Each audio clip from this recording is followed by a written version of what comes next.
እንደምን አላችሁ የተወደዳችሁ የኤሪሳት አድማጭ ተመልካቾች። ባሳለፍነው ሳምንት እሁድ የኩናማ ማርዳ ሜሬጅ የሚል በማሪዮ ሲዳቲኒ ተጽፎ በኤሪሳት ትርጉም ክፍል የተተረጎመ የኩናማ ማህበረሰብ ማርዳ ጎሳዎች ባህላዊ የሰርግ ስርዓት ላይ ያተኮረ ጽሑፍ ክፍል 1ን ወደ እናንተ ማድረሳችን ይታወሳል።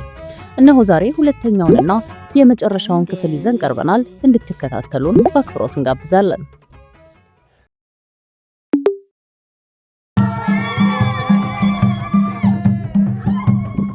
በሰርጉ ምሽት በሙሽሪት ቤተሰቦች ቤት ለእርድ የቀረበው ፍየል ተበልቶ ልቡ እንዲወጣ ተደረገና በእንጨት ተወግቶ እዚያው ጎጆ ቤት ላይ እንዲንጠለጠል ተደረገ።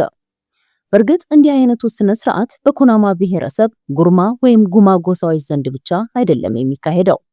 በአንጻሩ ሕፃን ልጅ ተወልዶ ሲገረዝ መስዋዕቱ በሁሉም የብሔሩ አባላት ይፈጸማል። ከዚያም ለዝግጅቱ የተሰዋው ፍየል እዚያው ጎጆ ውስጥ ተዘጋጅቶ ለሙሽሪት ዘመድ አዝማድ ብቻ ይቀርባል። በሚመገቡበት ወቅትም ሌላ ሰው እንዲያያቸው አይፈቀድም። የፍየሉ አጥንትም እዚያው ጎጆ ቤት ውስጥ ይከበራል። የሙሽራው ወላጅ አባት ቡታ አይላ ወይም በሬ ይዞ ወደ ሙሽሪት ቤተሰብ የሚሄደው የግድ የግብዣ ጥሪ ከተደረገለት ብቻ ነው። የግብዣው ጥሪ የሚደረገው ደግሞ ፍየሉ ከተበላ በኋላ ነው። የሻፋል አባት ትንሹን ጥጃ እየመራ በዘማሪዎችና ተወዛዋዦች ከበሮ ድለቃ የታጀበውን ሰልፍ አስከትሎ ሙሽሪት መኖሪያ ሲደርስ ከምሽቱ 2 ሰዓት ሆኖ ነበር። አካባቢው ድቅድቅ ጨለማ ነው። እነመንቲ ግቢ ውስጥ የተቀጣጠለ እሳት ወይም ብርሃን የሚባል ነገር የለም። ኩናማዎች በዛ ጨለማ ውስጥ ለመንቀሳቀስና ማየት ለመቻል የግድ የድመት ዓይን ሊኖራቸው ይገባል። ጥጃው የዛን ቀን ከሰዓት በኋላ ዱራው ወደ ተሰበሰበበት ቦታ ነው የተወሰደው። ህዝቡ ተሰብስቦ ገሚሱ ጥላ ስር፣ ገሚሱ ደግሞ የግቢው አጥር ስር ተቀምጦ ነበር። ሰልፉን የሚያካሂዱት ሴቶች ደግሞ የግቢው መግቢያ በር ላይ ቆመው ነበር። መስዋዕት ከሚደረገው እንስሳ ጋር ቢላዋና ቀለበትም ተዘጋጅቷል። ሁለቱ የተዘጋጁት መሳሪያዎች በአይታራ ወይም የሐረግ ቅጠል ተጠቅልለው ይቀመጣሉ። ከዚያም ጥጃው ከመታረዱ በፊት ካሉት ሰዎች በእድሜ ጠና ያለው ተመርጦ የእንስሳውን ታፋ በአይታራው 2 ጊዜ መታ ያደርገዋል። እንዲህ የሚደረግበትን ምክንያት ጠይቄ ፉርዳ እንደሆነ ተነገረኝ። ፉርዳ ማለት የተወረሰ ባህል ወይም ወግ ማለት ነው። በሌላ አነጋገር ትክክለኛው ምክንያቱን አያውቁትም። ልክ በዚህ ሰዓት በውስጣቸው 2 የቦሎቄ ዘለላ የያዙና በዱራ ወይም እህል የተሞሉ 2 አነስተኛ ቅርጫቶችን 2 ሰዎች ይዘው ቀረቡ። ይህ እህል ለሙሽራዋ ቤተሰብ ካልተሰጠ ሰርጉ መካሄዱን አይቀጥልም። እዚህ ላይ ጠቆም ማድረግ የምፈልገው በዚህ ሂደት መካከል እንዳጋጣሚ አንድ ሰው እንስራ ቢሰበርበት ወይም ካካይና በመባል የምትታወቀው ወፍ ከሆነ አቅጣጫ ድምጿ ከተሰማ እነዚህ ከላይ የተጠቀሱት ማስተሰሪያ ስርዓቶች ያላቸው ኃይል ይጠፋል። ካካይና የውድፔከር ዝርያ ስትሆን ቀይ ሹላፍ፣ ረጅም ጭራና ኃይለኛ ድምጽ ያላት ወፍ ናት። ወደ ስርዓቱ ሂደት ስመለስ አሁን በሬው እጅና እግሩ ታስሮ መሬት ላይ እንዲወድቅ ተደርጓል። አንዲት የሙሽራዋ የስጋ ዘመድ የሆነች ሴት ከበሬው አራጅ ጋር ትጨቃጨቃለች። ምክንያቱም በሬው ከመታረዱ በፊት ጭንቅላቱ ወደ ምስራቅ አቅጣጫ መሆን ስላለበት ነው። ከዚህ በኋላ እንስሳው ታረደ። ደሙ 4 ጊዜ በትንሽ ዕቃ ከተጠራቀመ በኋላ ተለቅ ያለ ዕቃ ላይ ተገለበጠ። ይህንን ደም በሚቀጥለው ጧት የሙሽራውና የጓደኛው እግር ላይ ምልክት ለማድረግ ይጠቀሙበታል። ይህ ካልሆነ ግን ወደ ሙሽራይቱ ቤት ለመግባት አይፈቀድላቸውም። በዚህ ጊዜ ሙሽሪት የልጃገረድ ሹሩባ ወደ አገባች ሴት የሹሩባ አሰራር አይነት ይቀየራል። ወጣቱ ሙሽራ ቀደም ሲል እንደተገለጸው በተደረገው የሰርግ ዝግጅት በአንዱም ላይ አይገኝም። ስለሆነም በማርዳዎች ቀለበቱ ከሙሽሪት ጎጆ ቤት ውጪ በሙሽራዋ ወላጅ እናት በጨለማ እንዲወረወር አይደረግም። በፖሌራ እንደተነገረኝ የቀለበቱ ባህላዊ ስነ ስርዓት በባርካ አካባቢ ማለትም በምዕራቡ የኤርትራ ክፍል የሚገኝ ቦታ ብቻ እንደሚደረግ ነው። በባርካዎች በዚህ ሁኔታ የተወረወረውን ቀለበት ሙሽራው እንዲያገኘው ይጠበቅበታል። ይህ ሆኖ ባይገኝ ሙሽራው አትሰጠውም። ይህ ቀደም ሲል የገለጽኩት የጥጃው ስነ ስርዓት ሙሽሪት ግቢ ውስጥ ሲከናወን፣ ወንዱ ሙሽራ ቤት ደግሞ ማርዳ ኩባ በመባል የሚታወቀው የኩናማ ብሔረሰብ የጭፈራ አይነት እየተጨፈረ ነበር። በዚህ ሁኔታ የሁለቱም ተጋቢ ቤተሰብ የሰርጉን ስነ ስርዓት ያካሂዳሉ። ጥሪ የተደረገላቸው እንግዶችም ለመብላት ለመጠጣትና ለመጨፈር ከአንዱ ቤት ወደ ሌላው ይንቀሳቀሳሉ። ሻፋል በጋብቻው ስምምነት ላይ በሰፈረው መሰረት 8 ፍየሎች፣ 4 ወንድና 4 ሴት ማለት ነው ለመንቲ አባት ዛሬ ማታ ሊልክ እንደሆነ ጠዋት ነግሮኝ ነበር። እንደ ባህሉ ስርዓት ግን ነገ ጠዋት ከ1 ሰዓት እስከ 2 ሰዓት ድረስ መላክ እንደሚችል ነው የተገነዘብኩት። ተጋቢዎቹ ሰርጉ ካለፈ ከ3 ቀናት በኋላ ሙሽራዋ ቤተሰብ መኖሪያ ቤት ውስጥ አብረው ለ1 ወይም ለ2 ዓመት ህይወታቸውን ማስኬድ እንደሚችሉ የባህሉ ወግ ያዛል። ይህ ደግሞ የመጀመሪያ ልጃቸውን እስኪወልዱ መሆኑ ነው። እንደ አስፈላጊነቱ ግን ከዛም በፊት ከሙሽራዋ ቤተሰቦች ቤት መውጣት ይችላሉ።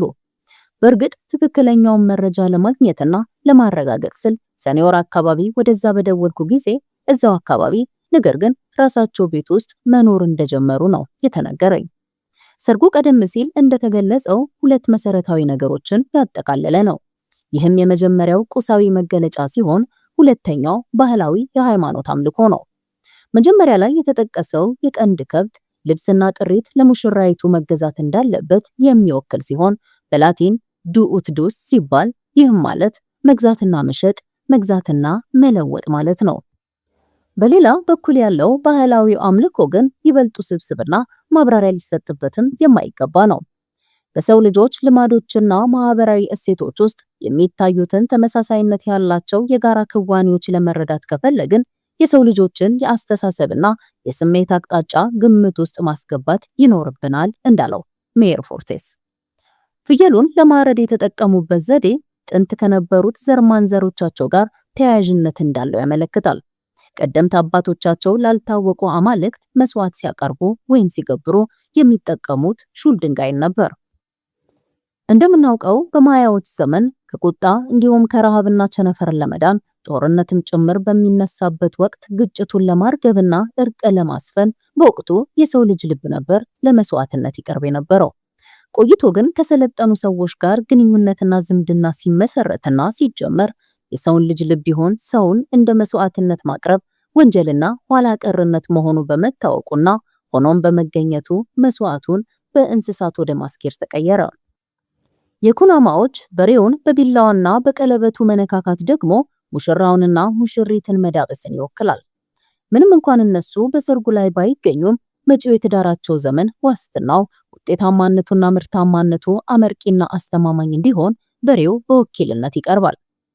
ይህ እንዲህ አይነቱ ማንነትን የመግለጽና የማስተዋወቁ ስርዓት በኩናማ ብሔረሰብ ውስጥ የሚደረግ ብቻ ሳይሆን ኑዌር በመባል በሚታወቁት ሌሎች የኒሎቲክ ህዝቦች ዘንድም ይደረጋል። በእነሱ ዘንድ መስዋዕቱን የሚፈጽመው ሰው አስቀድሞ ቀኝ እጁን መስዋዕት በሚሆነው በሬ ጀርባ ላይ ያስቀምጣል። ይህም እንደ አባት ግራዞላራ አባባል በሚታወቀውና ከተፈጥሮ በላይ ባለው ነገር መካከል ያለውን ውስጣዊ ቁርኝት ያመለክታል። በ1964 ኡጋንዳን በጎበኘሁበት ወቅትም ልክ እንደዚህ አይነት ተመሳሳይ ማንነትን የመግለጽ ጽንሰ ሐሳቦች በዶዶት ካራሞጃ ጎሳዎች ዘንድ እንዳለም ታዝቤ ነበር። ወደ ኩናማዎች ስመለስ የሚወዛወዘው የሐረግ ተክል ቢላዋና ቀለበቱም ምልክቶች ናቸው። የመጀመሪያው ማለትም ተንቀሳቃሹ ተክል ከሌሎች ተክሎች ድጋፍ እንደሚያስፈልገው በማሳየት የህብረትን ወሳኝነትና ያለውን ሚና ማመላከቱ የጥንዶቹን በመደጋገፍና በህብረት መኖርን ሲወክል፣ ቢላው ወንዱን ሙሽራ፣ ቀለበቱ ደግሞ ሴቷን ሙሽራ ይገልጽና ይወክላል። ቢላው ቀደም ሲል የተሞረደ ንቁና ዝግጁ የመከላከያና የተለያዩ ተግባራትን መፈጸሚያ ግብዓት ነው። ይህም በወንዱ ሲመሰል፣ ቀለበቱ ደግሞ የሙሽራው ተቃራኒ ልዝብ ስብዕናና ባህሪን ይወክላል። ይህኛው ደግሞ ሴቷን ማለት ነው። መስዋዕት የሆነው በሬ ደግሞ የምግብ፣ የልብስ፣ የሀብትና የብልጽግናን መሰረት ይወክላል። በመጨረሻም የቦሎቄው ዘለላና በትናንሽ ቅርጫት ውስጥ የተቀመጠው ዱራ ወይም እህል ደግሞ እርሻንና ለህይወት አስፈላጊ የሆኑ ግብዓቶችን የሚያመለክቱ ናቸው። ህዳር 10 1965 አስመራ። የተወደዳችሁ የኤሪሳት ቴሌቪዥን ተከታታዮች በኩናማ ማህበረሰብ ባህላዊ የሰርግ ስርዓት ላይ ያተኮረ በ2 ክፍል ወደ እናንተ ያደረስነው ጽሑፍ በዚሁ ተጠናቋል። ስለተከታተላችሁን እያመሰገንን በሌላ መሰናዶ ዳግም እስከምንገናኝ እያላችሁበት ቸር ቆዩ።